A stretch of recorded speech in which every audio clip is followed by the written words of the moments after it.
Hello everyone and welcome to my channel Knowledge Fusion. Last video में हमने पढ़ा था कि सम ऑफ इवन डिजिट्स और प्रोडक्ट ऑफ ऑड डिजिट्स कैसे निकालते हैं। आज मैं जो क्वेश्चन लेके आया हूं वो नंबर्स के टॉपिक के अंदर एक बहुत ही इंपॉर्टेंट क्वेश्चन है। आज हम चेक करेंगे कि कोई नंबर मैजिक नंबर है या नहीं। तो पहले आप एक क्वेश्चन लिख लीजिए जो 10th बोर्ड्स और 8th और 9th के एग्जाम्स में आता है। Write a program to input a number and check whether the given number is a magic number or not। अब मैं आपको समझा देता हूं कि मैजिक नंबर क्या होता है। देखिए, मान लीजिए नंबर है आपका 145। हम इसकी डिजिट्स का सम करेंगे। डिजिट्स का सम कितना आएगा? 1 + 4 5, 5 + 5 10 आ गया। हम इसकी डिजिट्स का फिर से सम करेंगे। अब इसकी डिजिट्स का सम किया तो कितना आ गया? 1। हम सम कब तक करते रहेंगे डिजिट्स का? जब तक जो आपका नंबर है वो सिंगल डिजिट में ना आ जाए। अब जब सिंगल डिजिट में आ गया तो अब आप इस सिंगल डिजिट को चेक कराएंगे, क्या ये 1 के इक्वल है? अगर ये 1 के इक्वल है तो ये मैजिक नंबर है, और अगर 1 के इक्वल नहीं है तो ये मैजिक नंबर नहीं है। अब इसकी वर्किंग जावा में कैसे होगी वो मैं आपको समझाऊंगा।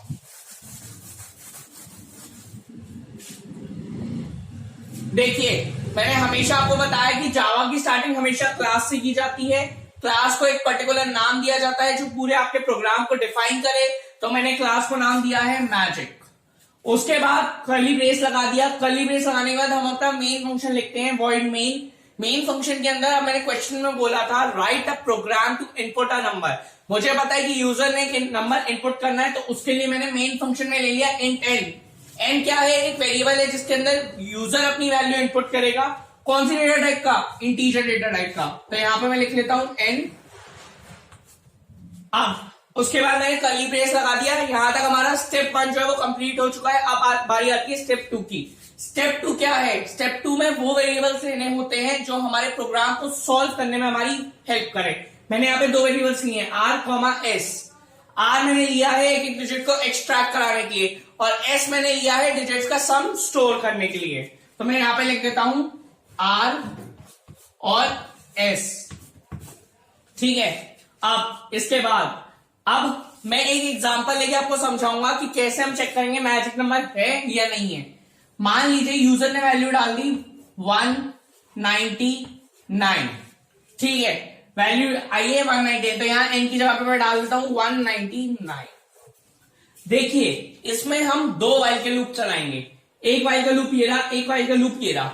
एक वाइल का लूप क्या चेक करेगा? आपका सिंगल डिजिट को चेक करेगा, और दूसरा वाइल का लूप क्या चेक करेगा? जो आपकी जो सम आएगा, डिजिट्स का जो सम होगा वो दूसरे वाइल के लूप के काम में होगा। अब वो कैसे होगा वो देखते हैं। सबसे पहले while n is greater than 9। ये वाइल का लूप कब तक चले? जब तक आपकी जो वैल्यू है वो 9 से बड़ी है, क्योंकि 9 से बड़ी वैल्यूज क्या होती है? डबल डिजिट हो जाती है। जैसे 9 से बड़ा होता है 10, तो 2 डिजिट हो गई। 11, 12 सारी 2 डिजिट हो जाती है। जब तक आपके जो नंबर है वो सिंगल डिजिट में कन्वर्ट ना हो जाए तब तक आप इसको चलाते रहेंगे।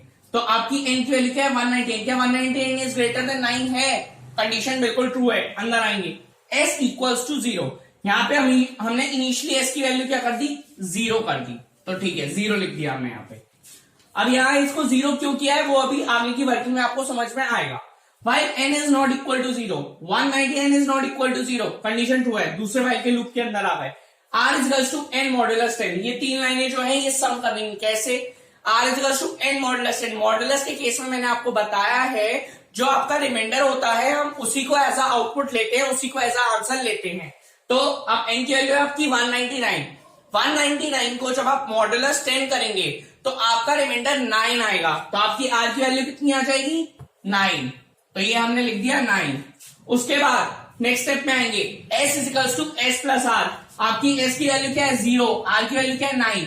0 + 9 कितना हो गया? 9। तो s की वैल्यू 0 कट के 9 हो गई।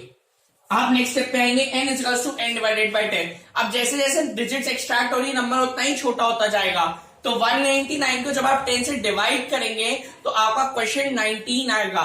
तो आपकी n की वैल्यू कितनी हो जाएगी? 199 कट के 19 हो गई। अब यहां से आप वापस ऊपर जाएंगे इधर। अभी आप इस वाइल के लूप के अंदर हैं। अब आप चेक करेंगे आपके n की वैल्यू क्या है? 19। 19 is not equal to 0, condition true है, कंडीशन ट्रू है। अंदर आएंगे r is equals to n modulus 10। यानी कि 19 मॉड्यूलस 10। जब आप 19 को 10 से डिवाइड करेंगे तो आपका रिमाइंडर 9 आएगा। तो आपकी आर की वैल्यू 9 कट के क्या हो जाएगी, 9 हो गई, फिर से 9 हो गई। अब आप नेक्स्ट स्टेप पाएंगे, s equals to s plus r. आपकी s की वैल्यू कितनी है, 9, r की वैल्यू कितनी है, 9, 9 प्लस 9 18, तो s की वैल्यू 9 करके कितनी हो गई, 18 हो गई। अब नेक्स्ट स्टेप पाएंगे, n is equals to n divided by 10। जब आप 19 को 10 से डिवाइड करेंगे तो आपको क्वेश्चन 1 आएगा। तो ये आपने n की वैल्यू 19 काट के क्या लिख दिया, 1 लिख दिया। अब यहां से आप ऊपर जाएंगे, 1 is not equal to 0, condition true है, कंडीशन ट्रू है।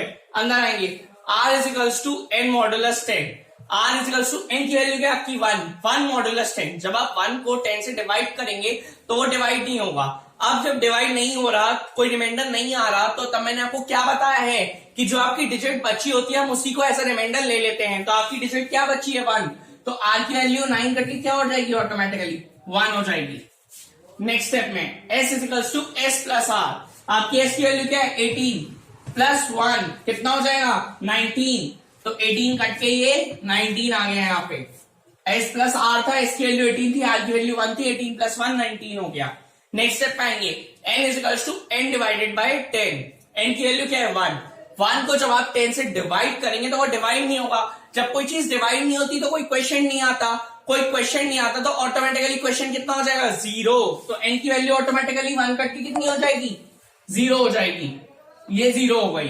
अब यहां से मैं वापस ऊपर जाऊंगा, फिर से चेक करूंगा, क्या 0 is not equal to 0, condition true है, कंडीशन मेरी हो गई है फॉल्स। मैं इधर बाहर आ गया, इस लूप के बाहर आ गया, ठीक है। अब मैं क्या करूंगा, यहां पे n इक्वल्स टू s, मेरा n 0 हो गया है। अब मेरा नया नंबर क्या बन गया, 19, तो n की जगह अब 0 कट के क्या आ जाएगा, 19 आ जाएगा। ऐसा क्यों हुआ वो मैं अभी आपको बताता हूं।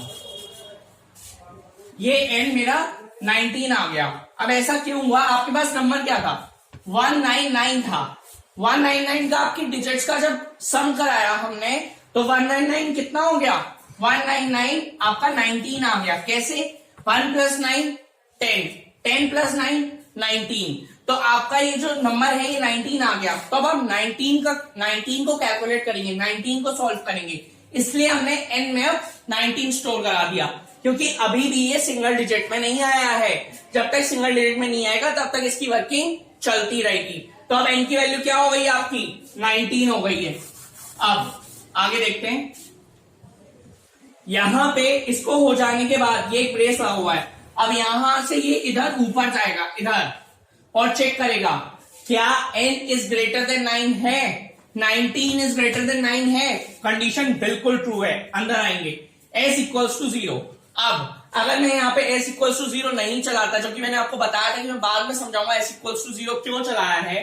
अब मैं जब 19 की डिजिट्स का सम करूंगा तो पता है किसमें स्टोर हो जाएगा, इस 19 के साथ ऐड होता जाएगा, क्योंकि s की वैल्यू 19 है तो उसको 0 करना हमारे लिए जरूरी है, इसलिए हम इसमें s इक्वल्स टू 0 चलाते हैं। अब देखिए इससे क्या हुआ, s की वैल्यू अपने आप फिर से 0 हो गई, ये हो गई 0। अब वर्किंग होगी, while n is not equal to 0, आपकी n की वैल्यू क्या है, n की वैल्यू है आपकी 19, 19 is not equal to 0, condition true है। अंदर आएंगे, r is equals to n modulus 10, 19 को जब आप 10 से मॉडुलस करेंगे तो आपका रिमाइंडर 9 आएगा, तो ये 1 कट के अब 9 आ जाएगा। आप क्या करेंगे, s is equals to s plus r, s की वैल्यू क्या है, s की वैल्यू आपकी 0 है, 0 प्लस r, 0 प्लस 9 9, तो आपकी s की वैल्यू कितनी हो गई, 9 हो गई। उसके बाद नेक्स्ट स्टेप में आएंगे, n is equals to n divided by 10, तो अब 19 को जब आप 10 से डिवाइड करेंगे तो आपका क्वेश्चन 1 आएगा, तो आपकी n की वैल्यू कितनी हो जाएगी, 1। यहां से अब आप वापस इधर ऊपर जाएंगे, फिर से चेक करेंगे क्या 1 is not equal to 0, condition true है, कंडीशन ट्रू है। अंदर आएंगे, r is equals to n modulus 10। अब आप जब 1 को मॉडुलस करेंगे 10 से तो फिर से वही केस आ गया कि डिवाइड नहीं होगा, कोई रिमाइंडर नहीं आएगा, तो 1 ही आपका ऐसा रिमाइंडर हो जाएगा। तो r में क्या आ जाएगा, r में आ जाएगा 1। नेक्स्ट स्टेप पे आएंगे, s is equals to s plus r, आपकी s की वैल्यू क्या है 9, प्लस r की वैल्यू क्या है 1, 9 प्लस 1 10, आपकी s की वैल्यू हो गई 10। नेक्स्ट स्टेप पे आएंगे, n is equals to n divided by 10, जब आप 1 को 10 से डिवाइड करेंगे तो वो डिवाइड नहीं होगा। जब कोई चीज डिवाइड नहीं होती तो कोई क्वेश्चन नहीं आता, कोई क्वेश्चन नहीं आएगा तो ऑटोमेटिकली आपकी n की वैल्यू कितनी हो जाएगी? 0। अब यहां से आप वापस ऊपर जाएंगे, फिर से चेक करेंगे। 0 is not equal to 0, condition true है, कंडीशन फिर से हो गई फॉल्स, आप आ गए लूप के बाहर। अब आपने फिर से क्या किया, n इक्वल्स टू s, यानी कि आपकी जो s की वैल्यू है 10 वो फिर से n में पहुंच गई। पहले आपकी s की वैल्यू 19 आई थी, आपने 19 भेज दी थी, अब 10 हो गई तो अब 10 को भेज दिया, अब 10 की वर्किंग करेंगे। यहां से आप वापस ऊपर जाएंगे, फिर से चेक करेंगे क्या 10 इज ग्रेटर देन 9, कंडीशन अभी भी ट्रू है। अंदर आएंगे, s इक्वल्स टू 0, s की वैल्यू 10 कट के क्या हो गई? 0 हो गई। अब वापस से आएंगे, while n is not equal to 0, आपकी n की वैल्यू क्या है? 10 is not equal to 0, condition बिल्कुल ट्रू है। 10 इज नॉट इक्वल टू 0। अब अंदर आएंगे, r is equal to n modulus 10 modulus 10, तो रिमाइंडर क्या आ जाएगा? आपका रिमाइंडर r में 0 आएगा, क्योंकि 10 मॉड्यूलस 10 से वो कंप्लीटली डिवाइड हो जाएगा और आपकी जो r की वैल्यू यानी रिमाइंडर जो 0 बचेगा, तो r में आ गया 0। ठीक है, नेक्स्ट स्टेप में आएंगे, s is equal to s plus r, आपकी s की वैल्यू क्या है? 0 प्लस 0, आपकी वैल्यू कितनी हो गई? s की 0 ही रही, तो ये काट के 0 लिख दिया। अब नीचे आएंगे, n is equal to n divided by 10, जब आप 10 को 10 से डिवाइड करेंगे तो 1 टाइम्स आपका क्वेश्चन आएगा, तो आपकी n की वैल्यू 10 कट के क्या हो गई? 1 हो गई। अब आप ऊपर जाएंगे, फिर से चेक करेंगे क्या 1 इज नॉट इक्वल टू 0 है, कंडीशन ट्रू है, कंडीशन ट्रू है। अंदर आएंगे, r is equal to 1 modulus 10, अब फिर से वही चीज हो गई, 1 को आप 10 से डिवाइड करेंगे तो वो डिवाइड नहीं होगा, तो रिमाइंडर के केस में क्या होता है, जो डिजिट होती है हम उसी को एज ए रिमाइंडर मान लेते हैं, तो आपके r की वैल्यू 0 कट के क्या आ गई? 1 आ गई। नेक्स्ट स्टेप पे आएंगे, s is equal to s plus r, आपकी s की वैल्यू कितनी है? 0, r की वैल्यू कितनी है? 1, 0 प्लस 1, s की वैल्यू कितनी हो गई? 1 हो गई। आप यहां से n is equal to n divided by 10 working करेंगे। 1 को जब आप 10 से डिवाइड करेंगे आपकी n की वैल्यू 1 है, 1 को जब आप 10 से डिवाइड करेंगे तो वो डिवाइड नहीं होगा। जब कोई चीज डिवाइड नहीं होती तो कोई क्वेश्चन नहीं आता, जब कोई क्वेश्चन नहीं आता तो कंप्लीटली ऑटोमेटिकली आपका क्वेश्चन 0 हो जाता है, तो आपकी n की वैल्यू 1 कट के क्या हो गई? 0 हो गई। अब यहां से आप यहां पे वापस आएंगे और चेक करेंगे, 0 is not equal to 0, condition true है, कंडीशन हो गई फॉल्स। आप फिर से व्हाइल के लूप के बाहर आ गए। आपने क्या किया, n इक्वल्स टू s, यानी कि अब n में फिर से s की वैल्यू डाल दी। आपकी n की वैल्यू क्या है? 0, s की वैल्यू क्या है? 1, तो आपके n में अब ये सब कुछ नहीं रहा, आपके n में आ गया 1 स्टोर हो गया, n में अपने आप 1 आ गया। अब यहां से आप ऊपर जाएंगे, 1 इज ग्रेटर देन 9, कंडीशन हो गई फॉल्स। आप आ गए ये व्हाइल के लूप के बाहर, पूरा बाहर आ जाएंगे इधर। अब इधर आप चेक करेंगे मैजिक नंबरिंग कंडीशन, जब हमारा जो नंबर है 199 जब वो सिंगल डिजिट में कन्वर्ट हो जाता है, उसके बाद हम मैजिक नंबरिंग कंडीशन चेक करते हैं, क्या हमारी n की वैल्यू इक्वल इक्वल 1 है, क्या 1 इक्वल इक्वल 1 है, कंडीशन ट्रू है, यानी कि आप क्या प्रिंट कर देंगे? मैजिक नंबर, ये आपका मैजिक नंबर प्रिंट हो जाएगा। अब ये तो एक एग्जांपल था जिसमें मैंने आपको ये बताया था कि क्या मैजिक नंबर होता है। एक एग्जांपल और लूंगा जिसमें मैं आपको ये समझाऊंगा कि क्या मैजिक नंबर नहीं होता, उसे देखते हैं। मान लीजिए अब कोई एक और नंबर मान लीजिए ले लेते हैं 22।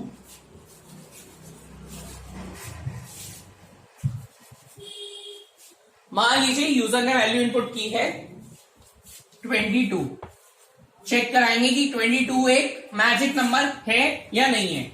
सबसे पहले इधर आएंगे, 22 is greater than 9, condition true है, s इक्वल्स टू 0, s की इनिशियल वैल्यू कितनी हो गई? 0।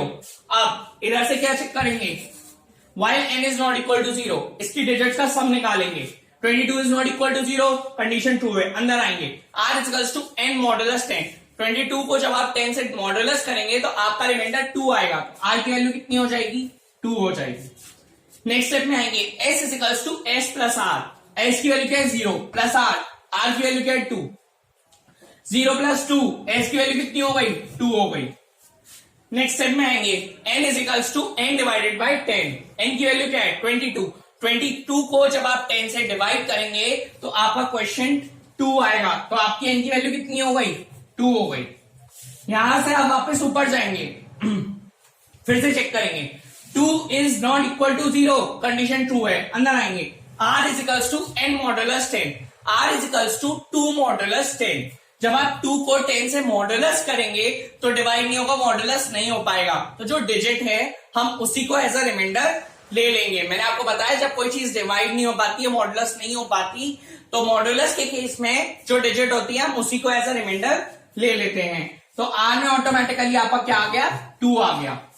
नेक्स्ट स्टेप पे आएंगे, s is equals to s plus r। आपकी s की वैल्यू कितनी है, 2, r की वैल्यू कितनी है, 2, 2 प्लस 2, s की वैल्यू कितनी हो जाएगी, 4।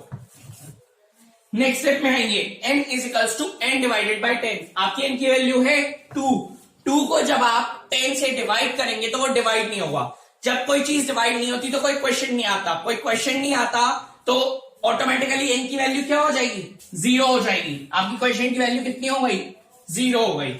अब यहां से आप ऊपर जाएंगे, 0 is not equal to 0, condition true है, कंडीशन हो गई फॉल्स, बाहर आएंगे, n equals to s। n में आपने क्या किया, s की जो वैल्यू थी वो डाल दी, तो अब n की वैल्यू 0 कट के क्या हो गई, 4 हो गई। यहां से आप ऊपर जाएंगे, फिर से चेक करेंगे, क्या 4 is greater than 9, condition false, बाहर आ जाएंगे। हम पता है इससे बाहर क्यों आ गए, जो हमारी जो नंबर था उस सारी डिजिट्स का जो सम हुआ वो सिंगल डिजिट में आ गया। जब आंसर सिंगल डिजिट में आ जाता है तो अपने आप लूप के बाहर आ जाते हैं। आप लास्ट मैजिक नंबरिंग कंडीशन को चेक कराएंगे, आपकी n की वैल्यू क्या है, 4, क्या 4 इक्वल 1 है, कंडीशन ट्रू है, कंडीशन इस बार फॉल्स है, तो क्या प्रिंट हो जाएगा, नॉट अ मैजिक नंबर। तो ये पूरी वर्किंग थी कि मैजिक नंबर कैसे सॉल्व किया जाता है। तो आई होप कि आपको क्लियर होगा कि मैजिक नंबर कैसे सॉल्व करना है। अगर ये वीडियो पसंद आई हो तो इसको लाइक करें, शेयर करें और सब्सक्राइब करना ना भूलें। और एक इंपॉर्टेंट बात, अगर आपको कोई भी कैसा भी डाउट है या कोई भी क्वेरी है तो आप मुझे मेरे इंस्टाग्राम आईडी पे मैसेज कर सकते हैं, मेरी इंस्टाग्राम आईडी अवेलेबल है, या फिर आप मुझे मेरी कॉन्टैक्ट नंबर पे या मेरी मेल आईडी पे भी कॉन्टैक्ट कर सकते हैं, मैं डिस्क्रिप्शन बॉक्स में वो भी अवेलेबल है। Have a good day.